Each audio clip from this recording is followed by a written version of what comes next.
Hey guys, Dave here for Big Jeepers Garage. So we haven't been online for, I'm going to say a little over a year now, but what we've been doing is we've relocated. We're no longer up in the Northeast, we're down in the Southeast. We're all the way down in central western Florida. We're on what they call the Nature Coast. Alright, so what we've done is we've thinned out the garage. The only Jeep we have left right now is the JK you see behind me. And since we've gotten down here, I've had a slight bit of an issue. I didn't really notice it at first, but I had no heat coming from my defrosters. Not that I really needed a lot of heat. That's why I didn't notice it. So when I went to check a few things, I figured, well, either it's clogged, might be low on fluid, who knows. So I did the first natural thing, popped the hood and checked the radiator. And I'll show you real quick what I found.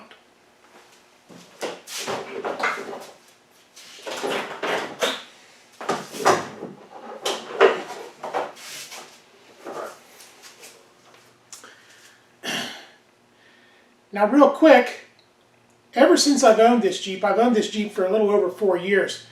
From day one, this thing has smelt warm, not hot, just had the scent of radiator fluid. You know, you guys, if you know what I'm talking about, you know the smell. It just smells hot, but I was never low and never overheated. Couldn't figure it out. But every time I took it into the dealership to get the oil changed for service records, I had an issue with, it was down a little bit, so we had just a splash of fluid. That's another thing that made me want to check this. Okay, so basically what I did was I come out and I checked the fluids, and when I took the radiator cap off, this is what I found. Lo and behold, well, it's not as high right now, but there you go. That is quite literally nothing more than oil in the radiator fluid. I did check the oil. The oil was about 2 quarts low.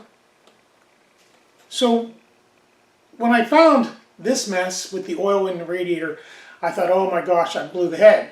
So that was my natural reaction.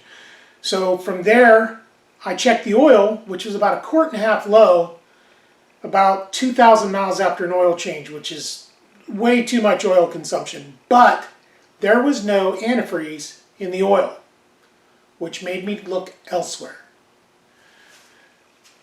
By elsewhere, I mean that I've heard some things about an oil cooler that is located under the intake. And I've checked, and a few people have mentioned that they've taken it to the dealer, and this oil cooler gets leaking and it sucks oil into the cooling system. So I figured, well, let's look into it. And I was seeing that the dealer parts were $300, so I checked on Rock Auto, and this part is available for right around $150 on Rock Auto. So I decided that's what we're going to do. We're going to pull the intakes. We're going to go ahead and do this. And if it cures it after we flush it out, we'll change all the hoses over because we don't want the damage from the oil. When you put oil to a stock radiator hose, that rubber becomes very flexible and it'll swell, and it's not good. But we've also got 102,000 miles on these hoses and everything else in this Jeep because it's been used. So it's not outrageous miles for this Jeep, but it's time that we go ahead and spend a little money to refresh it so that it's right. So with this, we're going to replace the oil cooler. We're going to flush the cooling system, and at first we're going to put water in it just to make sure that everything flows properly. Then we're going to flush it again, and then we'll put the antifreeze in, which I do happen to have 6 gallons of because I planned to do that right around 100,000 miles, but I didn't have time yet, so luckily I didn't do that. All right, let's get to work.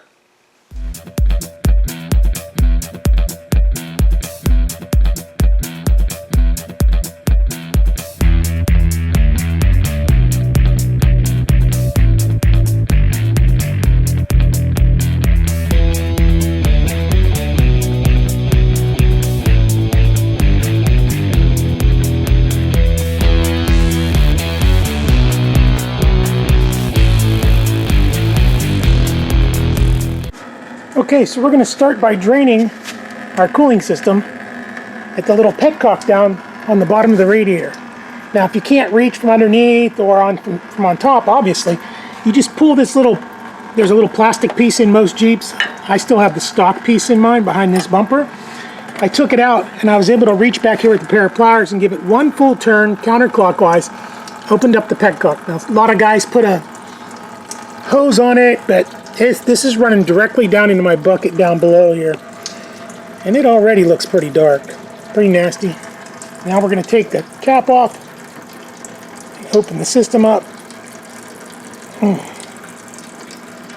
let it breathe while it drains. Yeah, you can see the oil floating on top and all the filth that was inside. That's just the heater core.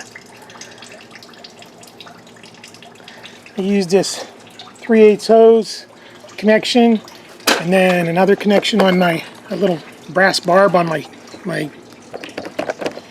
spray head, and basically just flushed it out. And here's what we're draining from the radiator. Oil. Oh, that's nasty. Yeah, when we get done with this, we're going to have to totally flush this out. I think I'm definitely going to change the hoses. Alright, so we've got the Jeep back in the garage. We've got the initial flush done. I say initial because I want to do the repair before I do the actual flush. Because when we're done with the actual flush, we're going to pull all the hoses and replace the upper lower radiator hose, the heating cooling lines. And the part I've been waiting for is this.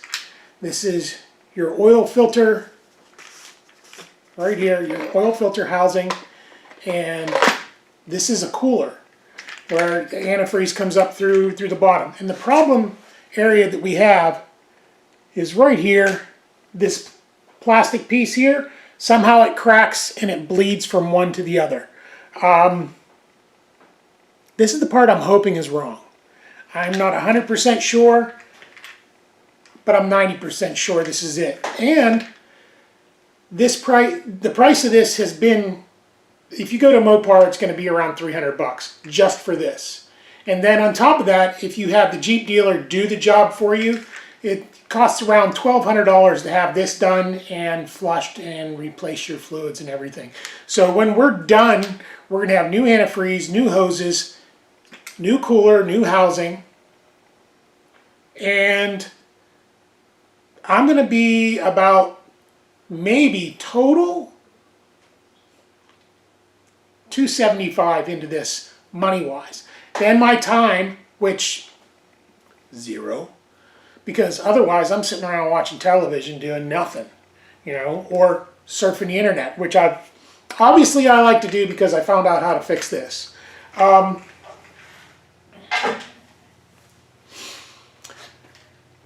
So we've already got our battery disconnected. We've got the hood up out of the way. So let's get started. Just let me mention, I do have a towel up here on my windshield so that we're not scratching the paint. For those of you that would freak about that, I mean, I'm not overly protective, but I am protective of my Jeep. I will put a towel up there when I put it up, unless it's an emergency and I need to get the hood up. But I like the hood all the way out of the way so we can see what we're doing. Not only can you see what you're doing, I can see what I'm doing. Okay, as you can see, I've already removed a few things. I've removed the engine cover. That was just pull and peel, just like shrimp. Right here is where our housing is, and we have to get this intake off. I've removed the radiator cap, obviously. The air box is gone, and my reservoir bottle for my antifreeze. And by the way, my battery is disconnected as when we do any repairs under the hood. So now any electrical connections we mess with, we're not going to burn anything up or hurt anything. Alright, let's get to taking this off. First thing we're going to do is take this upper intake off. Now that's two pieces. We're going to take the upper part off first. Lots of fun. Alright, first of all, we're going to remove these two plastic clips that hold this foam rubber in place.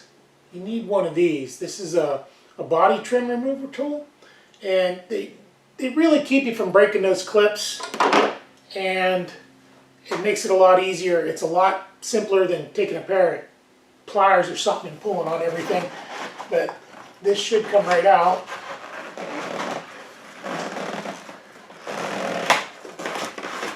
There we go. Now we've got 3 capture bolts, 8mm, right here on top. Now it says right here on the top 7 to 9 Newton meters. That's your torque for putting these back on. I have the conversions to inch pounds. That is in the little list I have. I'll make sure that I put them in the description below. Make sure these are out. And we'll move to the next step. I'm going to remove these 2 vent lines. Whew. Get this one. There's one. I'll pull the other one as soon as we get it loose here. I'm going to use a pick for that. Little pointed pick. And we will stick it in there and loosen it up. There you go. Just break it a little bit loose from that pipe. So I'm pushing, I'm using the back of it instead of the point, because the point could tear the hose. Second one off. From here, it's not so much getting it apart, it's about getting everything out of the way. There you go, that's out of the way. And we're going to go ahead and remove this line as well. Now we're going to remove, there are 4 bolts across the top of this. There's 1, 2, 3, and 4. You can use either the 8mm or the T20. I'm going to use the T20 to remove these.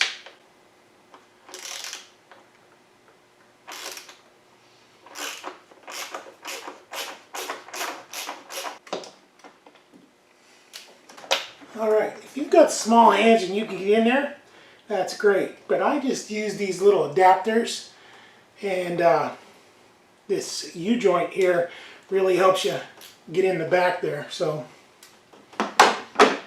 otherwise my big hands ain't getting in there. Alright, now we've got a few brackets to remove. Bolts on here. 2 10mm bolts right here. Should be able to get in here and take this bracket off. Alright, and then we're going to unplug the MEP sensor, which looks like it's already been broken. Yep, the safety's already off of this. Somebody's had this off before, maybe even me. But I got to remove those clips. Again, in a job like this, this tool is invaluable. Look how easy that comes off. For years, I worked without a tool like this, and it, wow, that's just crumbling. It was a pain, because those little Christmas trees that you take, wow, that one broke. That's awesome, I've got to replace that. These Christmas trees broke like that almost every time you try to take something apart. We're going to remove all 3 of these clips and get them out of the way. I don't know what I'll do about that. Probably just put a zip tie in place of it. Unplug this. Push down in the back. Now I've got to disconnect this plug here as well. There we go. Now we can pull all this wiring out of the way. We're going to go ahead and remove this bracket up here as well, and 2 more 10mm bolts, right where we disconnected all that wiring from up here. There we go. Now we've got another hose here on this upper intake. We're going to remove that, bring it back out of the way, go to the other side. And we have 2 more 10mm bolts holding a bracket right here on the side. Holds this giant plug in place. Pretty close. There's 2 more clips. Right, yep, the back of this giant plug, there's 2 clips attached right to the intake. I'm going to go ahead and get those out. Alright, there are 2 This bracket that we unbolted from here has two more over here.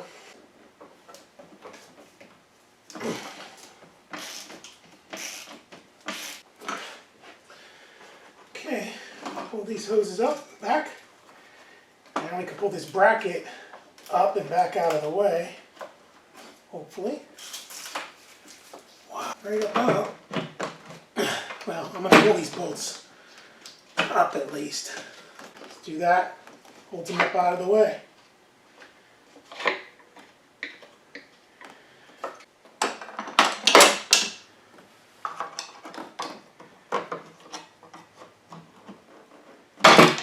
Look at that.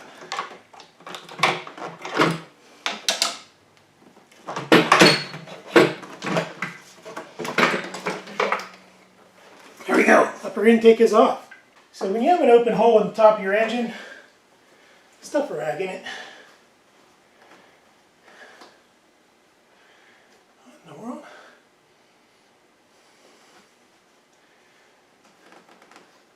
There we go. Now any debris that I drop on top of the engine while I'm crawling around here is not going to go down into there. Get this piece of foam out of the way. Okay, so now we're going to take a T20 Torx bit, and there are 4 bolts holding the fuel rail on, which we're getting ready to take off.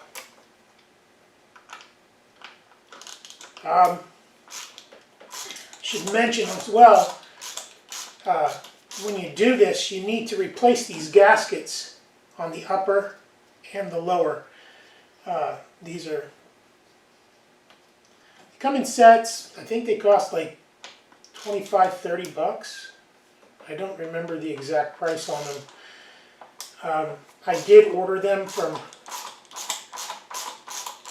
I don't remember where I ordered them from actually. It was either Amazon or Rock Auto. Rock Auto's pretty good about it. Okay, got those all loose. This is exactly why I tucked the rags down inside this intake.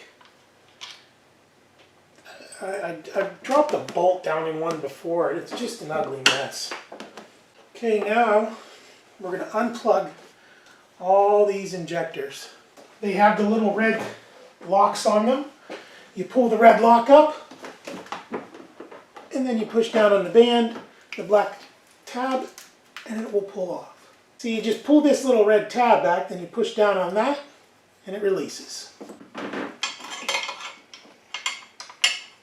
Yeah, you just got to get in there, depress that little black tab, and give the wiring just a little tug with your finger. Nothing crazy, but just enough to pop that off of there. That one, I did both with the screwdriver. That worked well. Let's go ahead and, before we get lost, disconnect these driver's side tab. These are a lot easier to see. Yep, those are easy comparison. Now we take this fuel rail off. There we go. Yay, the injector stayed in place. And you are going to get the fuel running out. Take that, lay it back out of the way. Yeah, we lost a couple injector rings. Oh, there it is. Now there are 8 T20 bolts that hold this lower intake in. We're going to go ahead and remove those.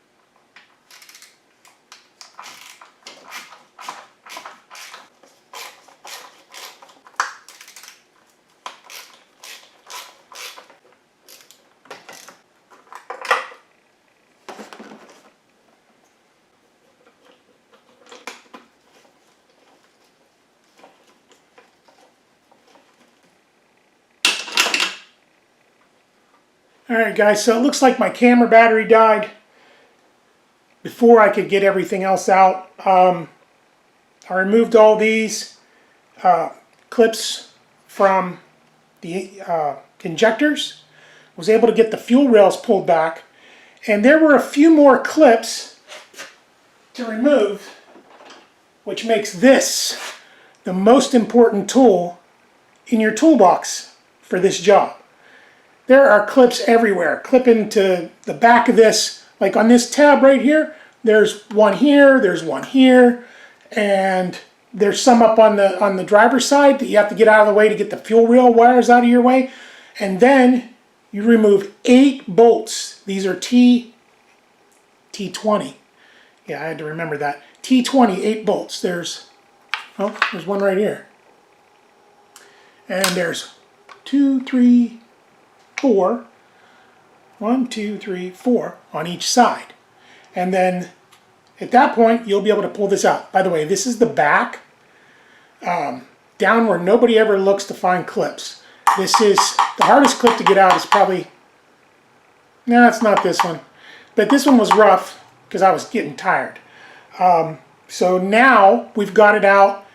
I'll give you a quick screenshot of what that was like.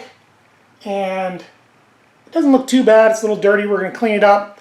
And I'm going to put tape over those instead of the rags in the hole. That way I can move around a little better once I get the intake surface cleaned up.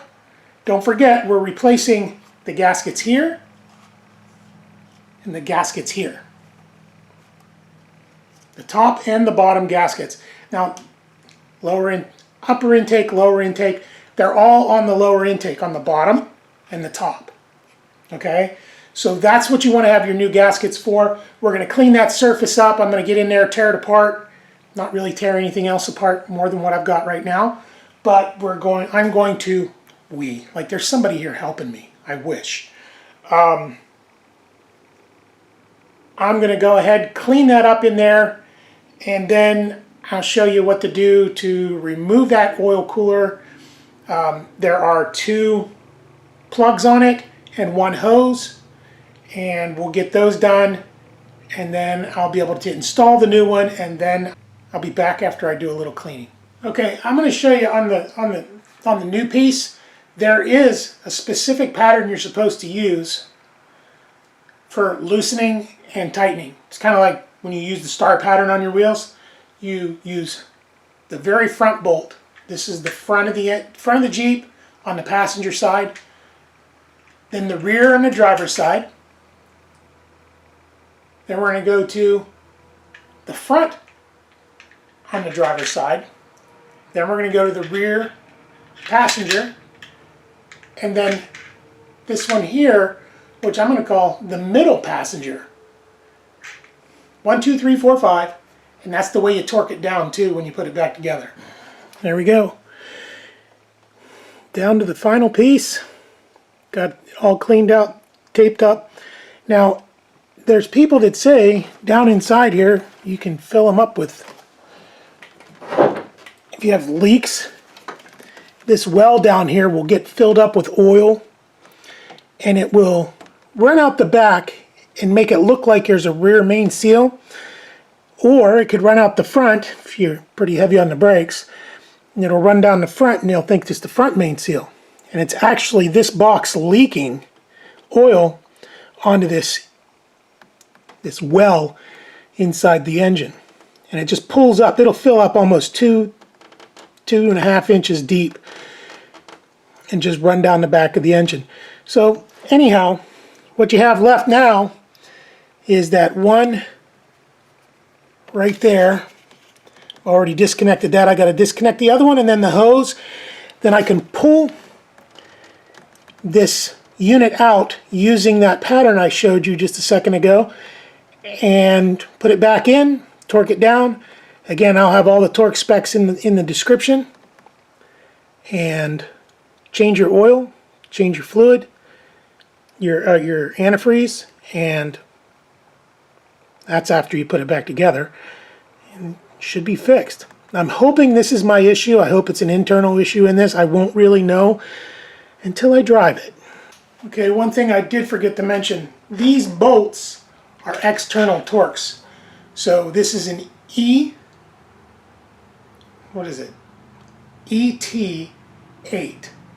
External, that's for external Torx to use on these. So this is what you're looking at.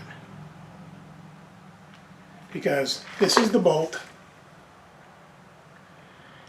You want to make sure you have that before you get to this point, because if you get to this point, you're going to run to the parts store or to wherever you're going to go, Harbor Freight,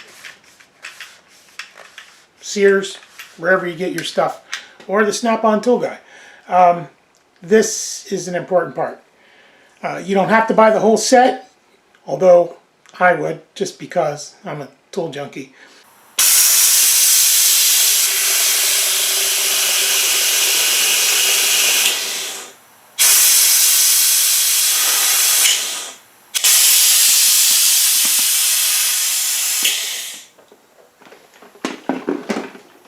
Okay, in case you're wondering what this was I was just using, this, my friends, is a power brake bleeder. This is another tool that's awesome. This is a Harbor Freight item. Now this hooks up to your air, if you have a compressor. If you don't have a compressor, you're not going to be able to use this. But this works like a little vacuum and cleans up all those fluids, so you're not using your shop vac to clean all this crap. You can see this. This was all down in that little well. Here we go, all nice and clean down in there. All the surfaces where the piece is going to make contact, the seals are going to go on there.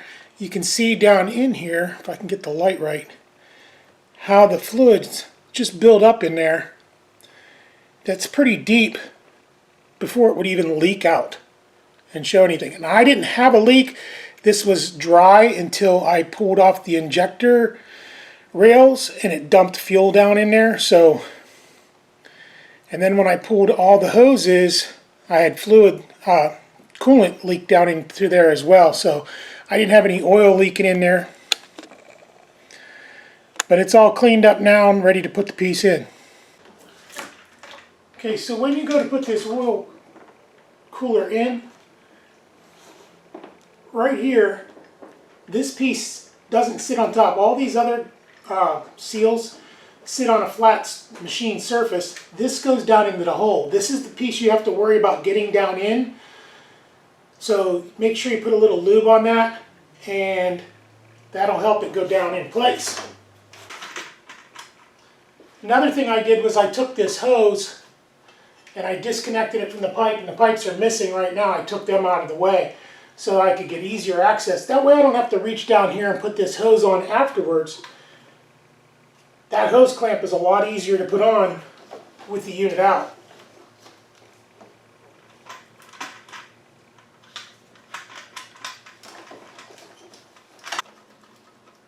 There you go, just wiggle it a little bit and it seems to go down.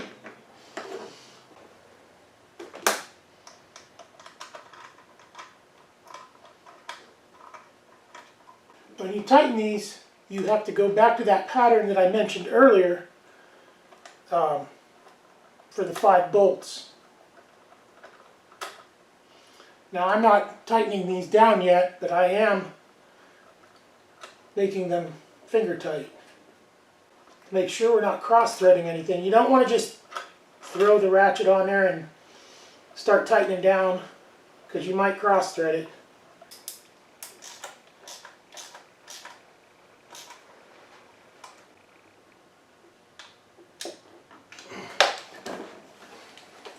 Then we have to go back and we have to plug our sensors in that we tucked back out of the way. Pretty simple. Don't forget to put your lock back in place. Alright, now we're going to move on, put the gaskets on to the lower intake and put the lower intake in. Now these gaskets have all been replaced. This is the top and the bottom. My injectors stayed in intake housing, so I just left them there, and then I put a little tiny bit of lube on these rings. I put them back on. They came out with the rails, if you remember, and I lubed these up after I put them on just so I don't tear them when I put it on. Just set this down in here.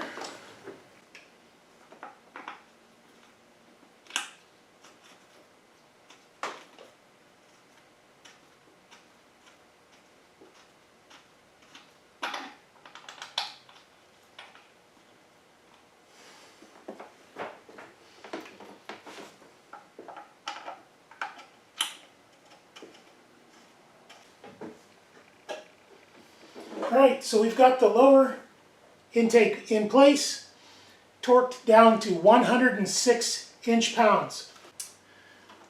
Alrighty.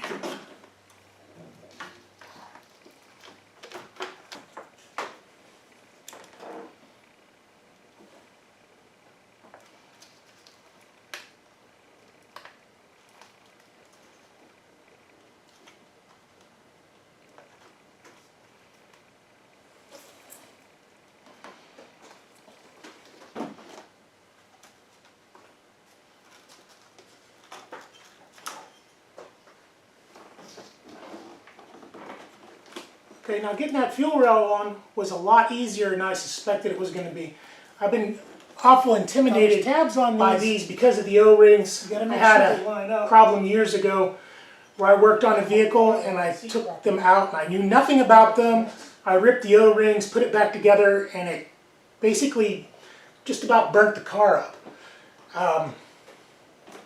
Anyhow, once you get these lined up, you can set them in place, then you put the bolts in. 62 inch-pounds. If at any time I say foot-pounds during this, I'm wrong. Assume that I mean inch-pounds. Because this is mostly plastic. Alright, we're ready to get this upper intake on. Oh boy. Wow, it's starting to look like an engine again. Now, there's two different torque settings. You have the 8 bolts down on the, well, there's 4 bolts down here on the bottom. Now these are 89 inch-pounds, front, back, middle. That's the order they say to tighten them down in. And these lower bolts that go from the upper intake, the other Torx down here, they are 106 inch-pounds once again. Alright guys, that's essentially all I have for you on this job. Make sure to put all your hoses, all your plug wires, all your little holders back in place, and I'll see you when I start this thing up. In fact, I think I'm going to go back and review this video right now so that I can make sure that everything I removed got put back into place.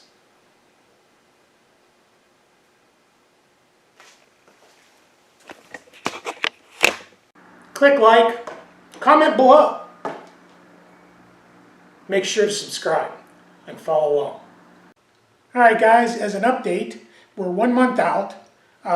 Put a couple 100 miles on the Jeep, and good news, I have no oil in the antifreeze.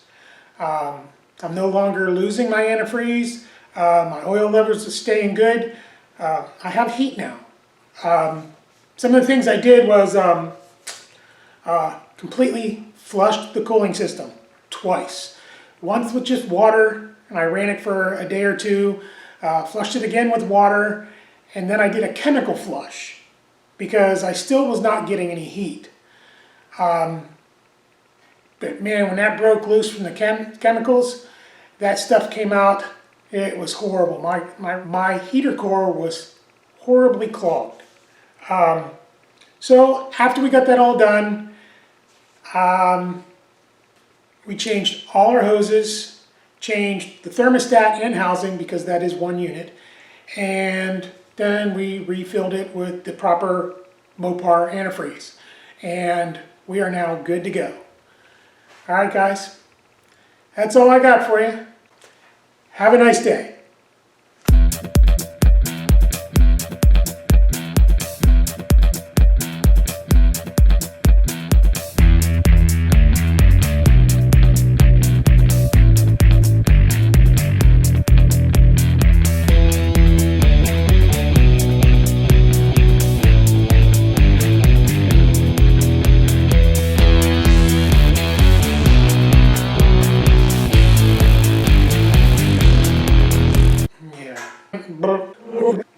Yeah.